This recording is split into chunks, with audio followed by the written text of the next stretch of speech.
Hi, I'm Jim N4BFR with Ham Radio Prep. We want to talk a little bit about ham radio and GMRS. Both are fun ways to talk to other people, but what's the real difference? So I'm here with North Georgia GMRS. Let me get your name. Gary Beckstead. I'm the owner and founder of North Georgia GMRS. We started in 2007. So you know a little bit about GMRS. Hope so. Can you help us understand what is the difference between GMRS versus ham radio? GMRS is a niche in the band. We are right in the middle of the UHF band for family communications. The FCC dedicated a frequency pair spectrum for family communications under a GMRS license. The big difference is you get the license, and your license covers you and your entire family. It's not the individual like ham radio is. So the father of the family can get the license, and his wife and his children can utilize that license and talk on that frequency. Awesome. And how long does it take? Is there a test involved to get a license? No test. The licensing has now dropped down to just like amateur. It's $35 for a 10-year license. Same as ham radio, so Yep, that's good. No test involved. Any reason why folks might not want to have both? I don't see any reason why. We certainly are a proponent of get involved in GMRS, get your children involved, and then migrate up into amateur radio. So GMRS could be like the gateway drug for getting into ham radio. We really advertise that and push that. We're proud to say right now our current membership is 928 members.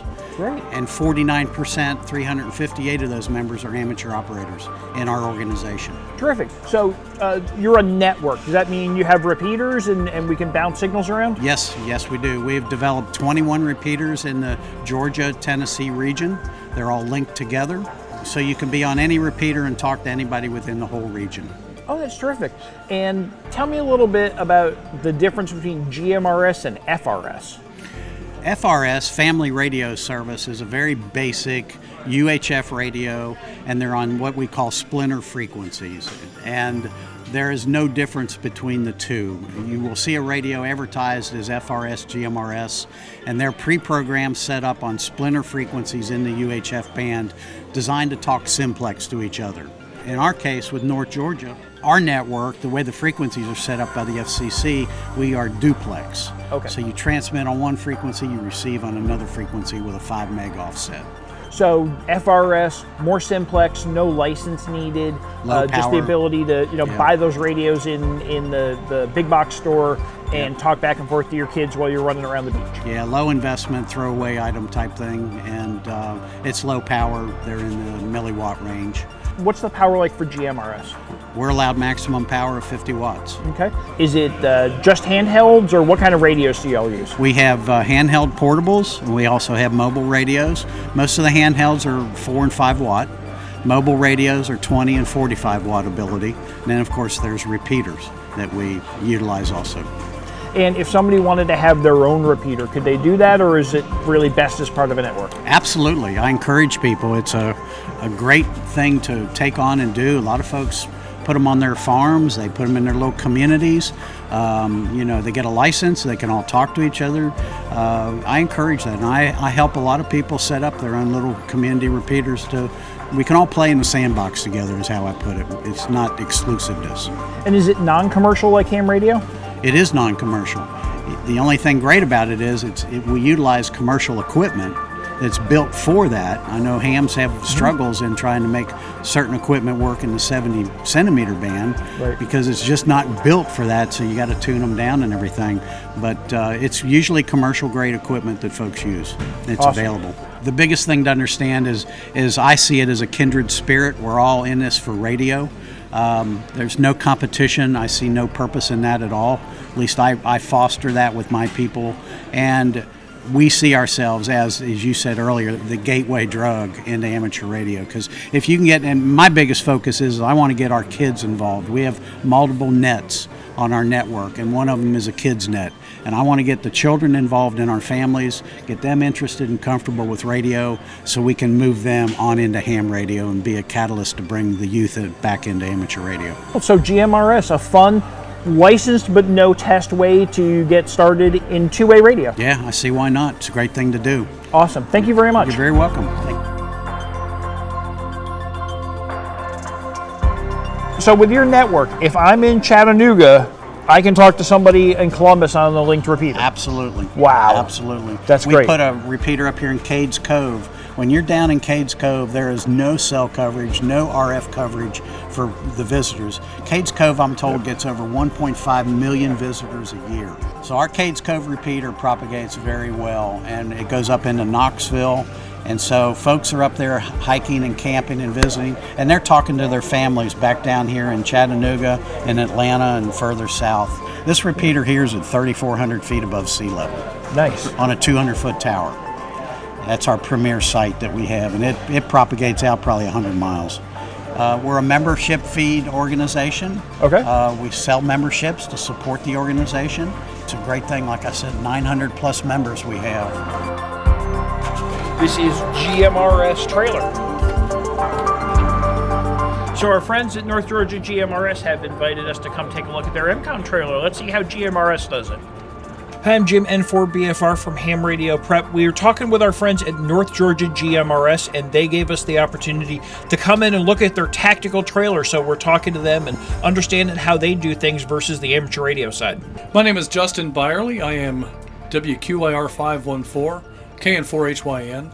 Tactical unit number is Atlanta 946. So this is what we call our Vanguard Studio. This is a vehicle that we've built for deployment purposes. We worked with the Pickens County Jeep Fest this year, interfacing between the Sheriff's tactical channels and the Jeep operators using GMRS radio. By doing that, we were able to communicate with the Sheriff's Department needs out on the Jeep trails, and we're also able to make folks aware before they head to the trails of what trails were open and what conditions on the trails were. So we get that information from the tactical channels in the Sheriff's Department, convey that over GMRS and vice versa. So we're able to interface with public safety. We're able to interface virtually with anything. We have multiple modes of radio available in here, and we can add to and take away as we need. So in GMRS radio, we do things just a little bit differently. In a typical amateur radio mobile communications trailer, each station is set up to operate a radio. Here we have 4 stations that are set up to operate on a radio together as 4 stations, or in multiple radios, so we can all operate on the same radio together, and we can interact with one another on the air and provide more presence and life to the broadcast, and also be more engaging to our audience. So with 4 stations, are you tasking different people with different activities? So one person is tactical to the Jeeps, another person is tactical to the Sheriff's Department, etc.? So we're capable of doing that, exactly that. So each station can be routed to a different radio. But in more traditional fashion, when we operate, like for instance for our Thursday evening nets, we'll have multiple operators in here with a different role for that net, and with the logging that we do electronically, and the different scripts that we might have up on different screens at times. And we also have a node manager that shows us which of our linked repeaters are active. We'll have that on display during our net, so we can tell where traffic might be coming from. So we have a lot of things that we're looking at during our net operations.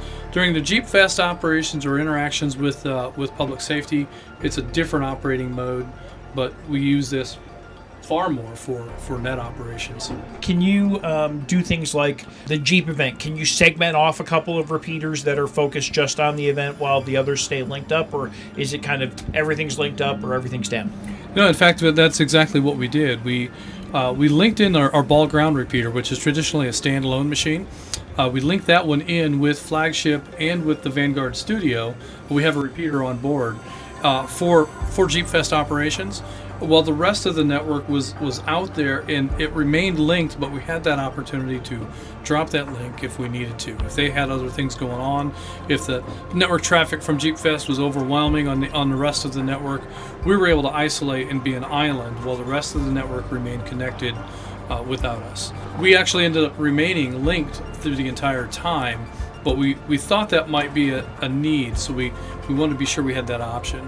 We also have the option, because on is it Monday nights or it's Tuesday nights, we have a Skywarn net in the Chattanooga area.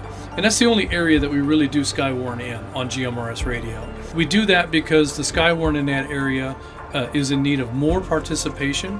And so because we have a lot of GMRS operators in that area, we feel like we can support that Skywarn operation. So on Tuesday nights when they have the regular Skywarn training net, We segregated the network so that they have their own island of operation while the rest of the network remains connected.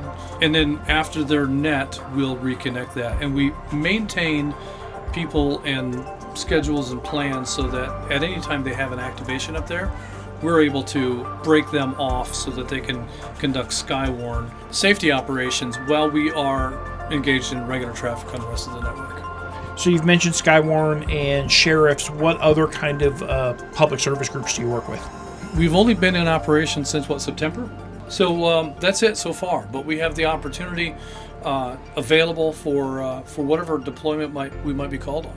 We've recently collected a box full of inexpensive radios that we can interface with a number of users and deploy in some kind of an activity.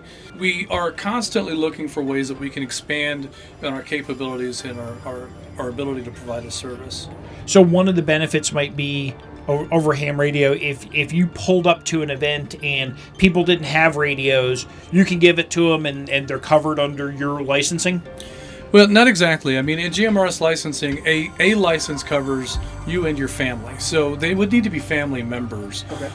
But if one person showed up with 6 or 7 family members and one of them has a license, then they're all covered under that one person's license.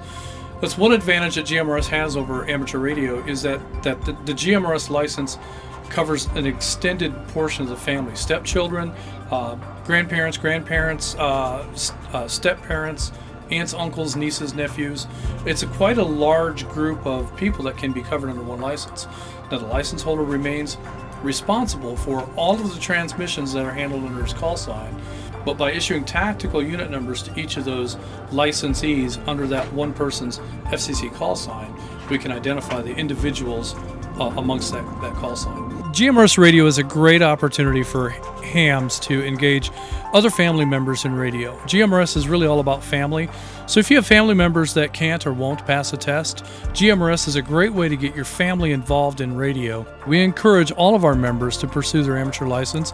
There's so much you can do in amateur radio that you cannot do in GMRS. There's just a floodgate of activities that you can engage in. But this is a great way to get started in radio. It's a stepping stone. It's the first step for a lot of folks. It was for us. But it opens the door to all kinds of things in two-way radio, and there's no reason to exclude amateur radio.